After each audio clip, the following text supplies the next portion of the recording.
Hello everyone, welcome to RPG Labs. My name is Dutchy and well, let's start the video. Oh, actually before we start the video, I just contracted COVID a little while ago, so if I sound weird, that's why. But anyway, let's talk about Hogwarts Legacy. Alright, so I've been excited for this game ever since I saw the first trailer, and well, now I'm even more excited after watching this trailer. I mean, oh my god, there's so much to unpack. So I'm going to be talking about everything we saw in the trailer and also the things we saw in previous trailers to sort of give you everything we know about the game so far. So let's dive straight into it. Alright, so when you first enter Hogwarts, you're not going to be entering Hogwarts like a little kid like Harry Potter did. You're actually going to be a 5th year student. But that does mean that you're going to have to catch up with a lot of the spells that some of the other people have already learned in the last 5 years. But I'm having a feeling that your character is going to be very naturally gifted and going to be able to get through it very fast. Now personally, I think this is actually a great move on their part, meaning that basically we get to learn all the spells and start from the beginning, yet still actually be a character that we want to play, because I did not really want to play as a little kid. There's also full customization of your character. You can make your character look like whatever you feel like. Now, another cool thing is that you can actually choose which house you're going to be going in. Now, I'm also kind of hoping that they're going to add like little elements before you actually get to choose your own house, where you actually get all these little questions throughout the world, and then the sorting hat actually tells you like, hey, you would be really good for Ravenclaw, or you would be really good for Slytherin. You know, sort of like that, but you can still choose in the end, sort of like Harry Potter did, how he was basically begging not to be in Slytherin, and got put into Gryffindor because he asked. Now there's also going to be a lot of classes, which will include the Gardening class, which allows you to have little minions basically. The Charms class, which is like Wingardium Leviosa, not song, and for spells along that sort of nature. Now there also seems to be a Dueling class, which will be very interesting. I mean, you can basically disarm your opponent or knock them off the table, and then you will win. Now this is basically going to be the defense against the dark arts, I'm pretty sure.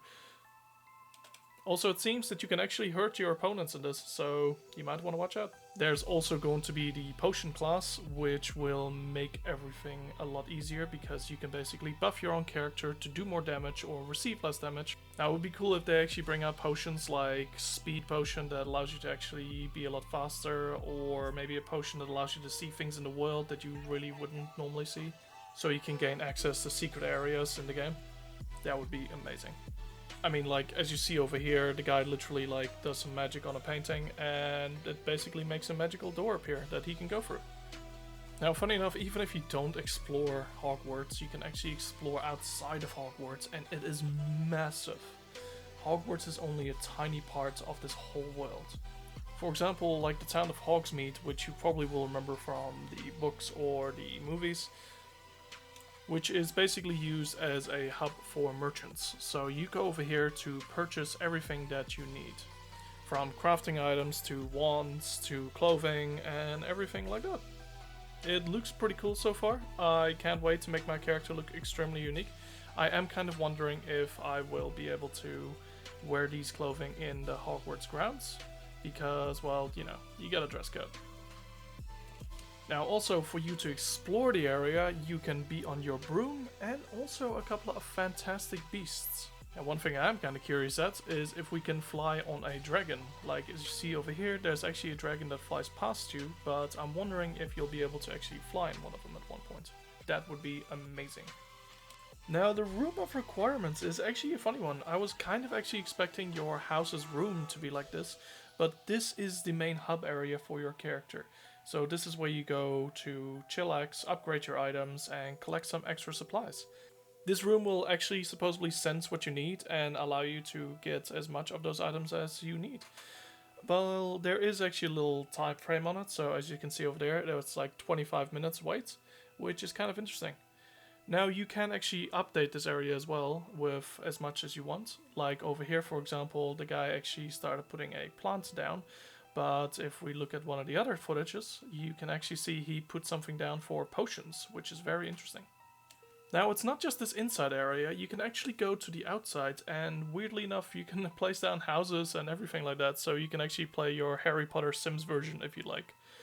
Now, as you can see over here, everything does require resources. Moonstones seem to be the main thing at the moment. And this is also where you can store your Fantastic Beasts.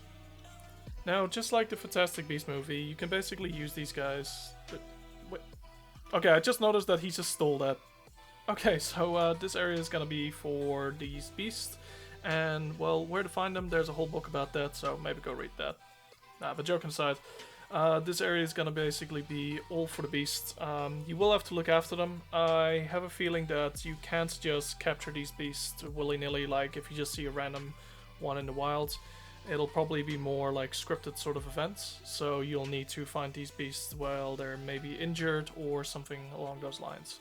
Because you'll need to nurse them back to health and make sure they're good. Just like the movie, basically.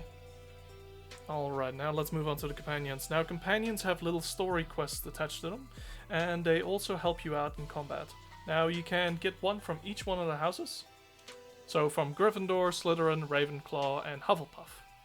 Now, if you want to befriend one of these, and let's say you're in Ravenclaw, but the person you want is in Hufflepuff, well, you can still actually befriend them, so don't worry too much about that. This is more helping you with the beginning of meeting these friends.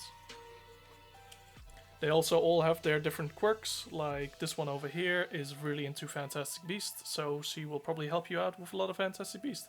This Slytherin fella over here is always a naughty one and tries to get into mischief. So I will probably befriend this guy first, because it seems like his storyline will be really cool. Also, he is cursed with something, which sounds very interesting. And before anyone wonders, no, this probably will not be Voldemort or anything like that, I think. Because, well, Voldemort wasn't even born. Maybe an ancestor, but that's all I can think about. Now, there'll also be a day and night cycle, which means that you will actually have to go to your classes at a certain time of day. I wonder if there'll actually be a consequence of you skipping class. Also, there are seasons, meaning that you will spend the entire year there, which is sounding pretty amazing. Now, I don't think this season thing will be in real time. It'll probably be more of a thing like you done a certain amount of the story and then the season will progress. Now, it seems like this will actually heavily impact the world, so you will actually be able to encounter different Fantastic Beasts, for example, at different times of the year. Now, the combat in this game seems a lot more brutal than I was actually expecting. Now, you can literally vaporize some of your enemies or even just swing them up into the air and destroy them on the ground. I mean, like you can see over here, he literally lifts up the character and just stomps him against the ground. And over here, he literally summons the storm and annihilates this guy completely, meaning there's nothing left of him. Now, this combat is definitely inspired by a bit of God of War, and I'm also thinking a little bit of Spider-Man, because you can actually interact with some of the stuff in the environment, like barrels, which kind of reminds me of the manhole covers that you used to be able to throw in Spider-Man. Now, in the world, you will most likely be encountering two enemies more than anyone else, which will be the goblins and also the dark wizards. Now, it seems these two are having some sort of evil scheme to overthrow the wizarding government or something along those lines. So, well, I'll be kind of curious to see what's exactly going to happen. It also seems they have a very uneasy alliance, so maybe at one point you can actually stoke the fire with these two a little bit. Meaning that at one point you can actually get them to fight each other. Alright, hopefully you guys enjoyed that. I'm gonna end the video here so I can lie in bed and actually just be sick for a while, because yay, COVID. But anyway, let me know if you guys want me to go into an even more depth video showing you every little detail of this gameplay trailer that we just gotten. Alright, well, you guys all have a good one, and bye!